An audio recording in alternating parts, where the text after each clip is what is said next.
Hello, I'm Nicola from CakeTastic, and today we're going to be making a sponge pudding. But before we get into that, I just want to say a really huge thank you to all of you lovely people out there that have liked, commented on my videos and who have subscribed.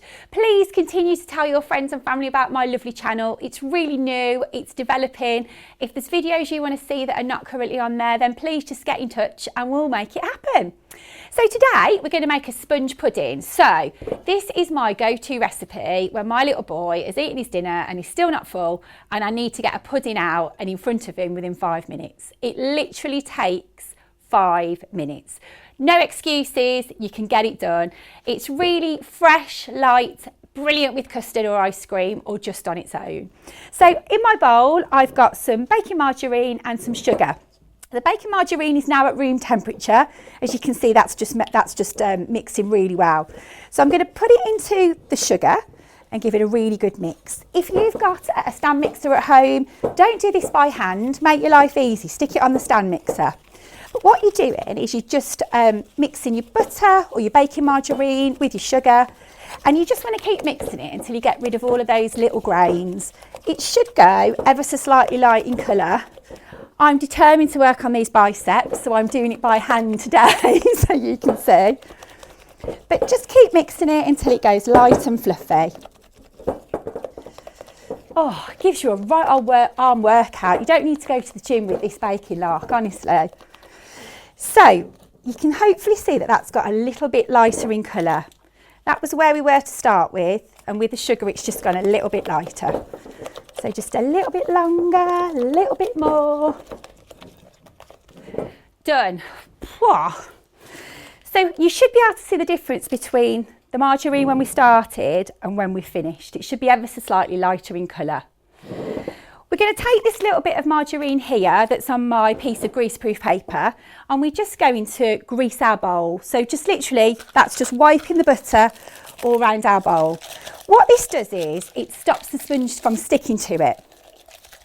But you need to literally get into every nook and cranny and then not wipe it off with your thumb. So hold it from the bottom, that's my top tip. But make sure you get it all the way round. Just for added protection, if ever the sponge is going to stick anywhere based on my experience with this, I always get a little greaseproof circle that fits in the very bottom. Because if it's going to stick anywhere, it's going to stick right in that bottom section where you can't get your knife to. So I've just pushed that in and I'm going to push it into the butter. This is a 1.5 litre pudding basin. It holds approximately 900 mils of liquid, and this is just what I call my Pyrex, my small Pyrex dish. So I've lined the base with a little bit of greaseproof paper and we've buttered the sides. Just going to put that to one side now. I'll go back to my butter and sugar mixture, and into this we're going to add 2 eggs. So I've got my 2 eggs here and I'm just going to crack them into my bowl. It's really important that you get as much air into your eggs as possible. So rather than just adding them whole to the sponge recipe, we're going to give them a little whisk. And all you're doing here is just building in a little bit more air. What we're then going to do is add a little bit of the egg mixture into our butter and sugar mixture, along with a little bit of flour. If you don't add enough flour, the mixture will curdle slightly, so it will change consistency. We'll bring this back. I'm just going to pop a little bit of the egg mixture into our bowl, and I'm going to fold it in. So folding is you drawing a capital D in the bowl, so all the way round and down, all the way round and down. This helps the air to stay within the sponge, but it also enables you to mix the ingredients in. So I've got a bit much on my spatula there, so I'm just going to take that out. I'm then going to add a little bit of the flour. So this is self-raising flour, probably about a dessert spoon there. I've added something like that. And I'm just going to continue to fold this mixture in. If you use your stand mixture to cream your butter and your sugar, make sure you do this bit by hand. If you continue to use your mixer, you'll just knock all of that lovely air out of the actual recipe and you'll just get a hard sponge at the end of it. So again, it's more work for the biceps here. So I'm going to add a little bit more flour now. There we go. And then just continue to fold. If your mixture does split, that looks a little bit like scrambled egg. So if it starts to look a little bit like that, just add a little bit more flour and hold off the egg for a while. When you get back to that sort of normal sponge consistency and texture, you can then add your egg again. So I'm going to add a little bit more egg to mine, and you just keep alternating a little bit of the one, and then a little bit of the flour, a little bit of the egg, and a little bit of the flour, just until it's all combined. There we go. Our sponge is looking lovely there. So a little bit more flour. Always use self-raising. Some people might ask whether you can use plain flour. Yes, you can, but you must put your raising agent in there. So baking powder is always the best one to use. So if you don't have any, self-raising flour in the cupboard at home, and you've only got plain flour, yes, you can add a little bit of baking powder to make it self-raising flour. But it's self-raising you need for this recipe because of the raising agent that will bring it to the top of your pudding basin. So going nicely, a little bit more flour. Just going to keep mixing. A little bit more egg. We're almost there now. So continue to fold. So that capital D. Some people like to do a figure of 8. I don't mind what you do. I find with the children, it's easy. They all know what a capital D looks like. So we tend to use that in class here. A little bit more flour. I think we've got one more amount of egg to go in, which we'll do now. Get every little bit of egg out and into the bowl. They were just 2 medium eggs. Mix that in. And then we'll get the last bit of flour out. Take everything out of the bowl. You want your sponge pudding to feed all the family. So don't leave anything left in the bowl. Get it all out. Here we go. And we're virtually done. So it's a lovely, what I call a dropping consistency. So just with a gentle tap, it'll come straight off the spatula. I'll show you that again. So that's the creamy method where you cream the butter and the sugar, you add the egg and the flour, and it comes as like a dropping consistency. Some people may call it the ribbon method, where if you do that, you can see like lines forming. But that's how you know it's ready. So what we're then going to do is take some lemon curd. We love lemon in our family. But you could use jam, raspberry jam, strawberry jam. You could even use mincemeat. It's Christmas here in the UK nearly. So you could use mincemeat if you prefer. Obviously pimp that mincemeat up. And if you look at my other video, my mince pie video, I'll show you exactly how to pimp up your mincemeat. So have a look at that one, check that one out. So we're just now going to push the lemon curd into the centre of our bowl at the base. Don't do what I've almost just done and take all the butter on your fingers when you've greased your Pyrex bowl. So there we go. Once you've done that, you're just going to tip the sponge mixture right on top. Make sure you get every little bit out of the bowl. There we go. A little bit more. Nearly done.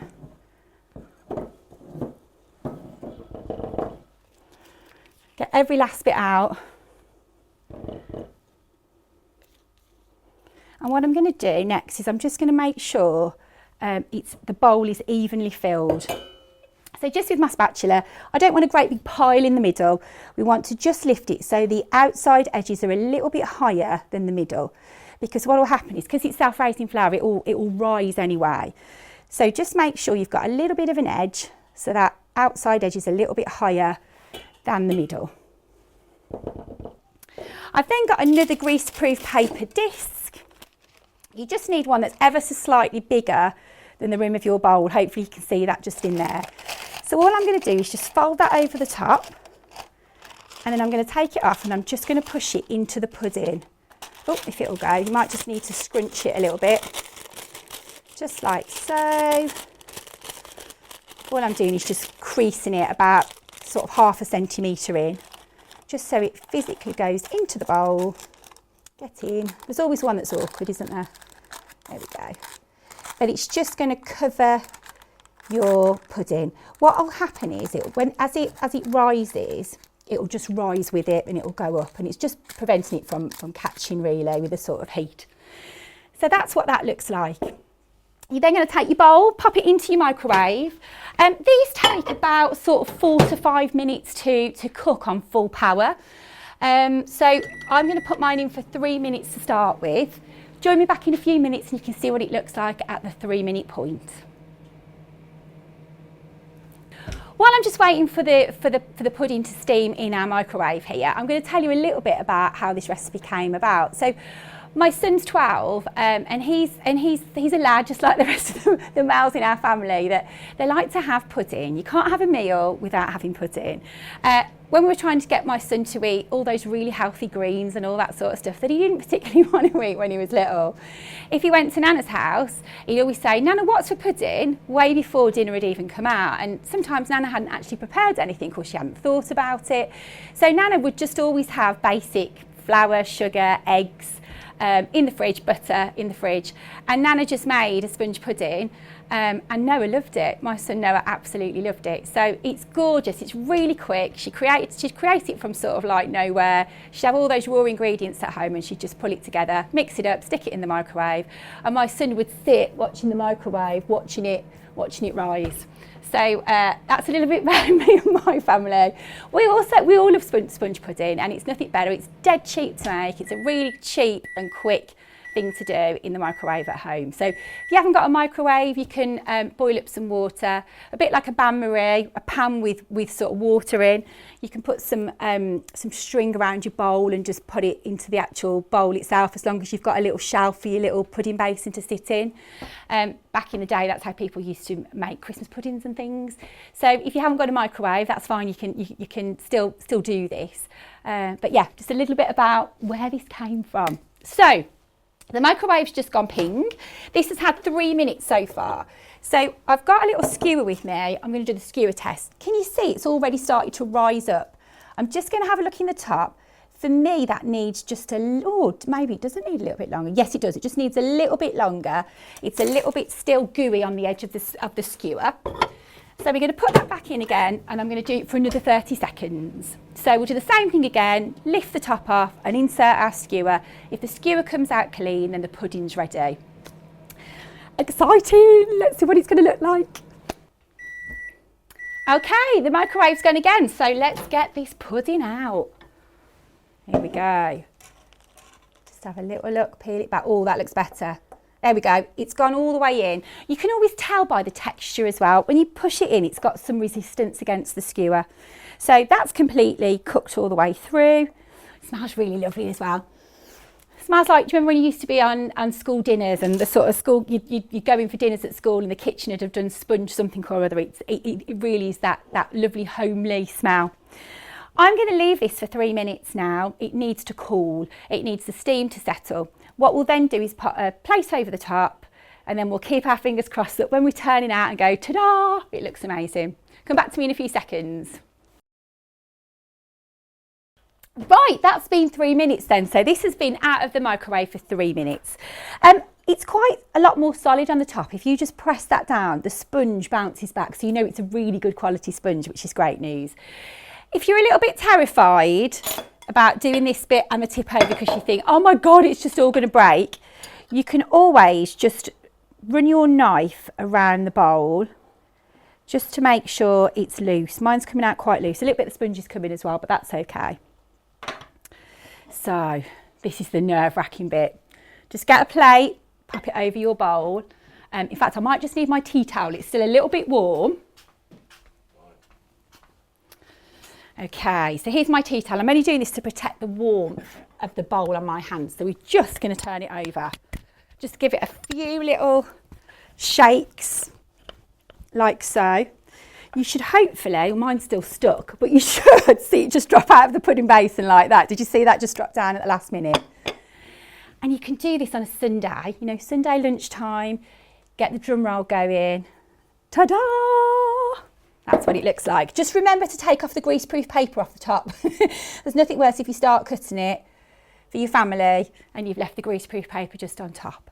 So I'm going to grab a knife so you can see what it looks like inside. And you know, this is just as good for birthday cake. Just create yourself a nice little slice. Just watch your fingers obviously at this point. Look at that, a lovely sponge pudding. Have that with a bit of custard, bit of ice cream. You could even have it for birthday cake, you know. Serve this up to somebody and they're going to be a pretty happy bunny. Happy baking, everyone.